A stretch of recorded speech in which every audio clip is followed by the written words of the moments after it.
I originally served about 13 years in the military as a helicopter pilot, and then separated from the military and started flying as an EMS pilot, and I wanted to do something on the side. I found that there was a huge gap in the agriculture industry in Louisiana when it comes to drones.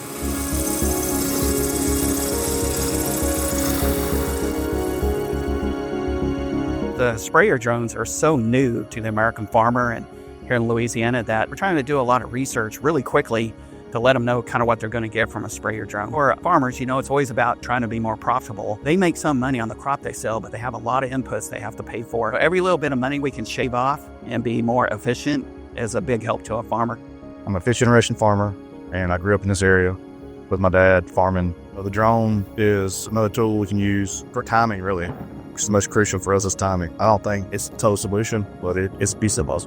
We are starting the new agricultural program. We want to train students to work locally and be able to use drones and other technology to make farming more efficient, more cost-effective. This is a unique niche in our industry where we can incorporate new and emerging technology that the younger generations coming up are more fond of and familiar with into the agriculture industry. And we're really excited about the opportunities that partnering with LSU A as well as LSU Ag and the entire LSU program to deliver great drone service using Louisiana source labor and to enable students to transfer into a career path in a high technology industry that has meaningful impact on a major industry in Louisiana, agriculture.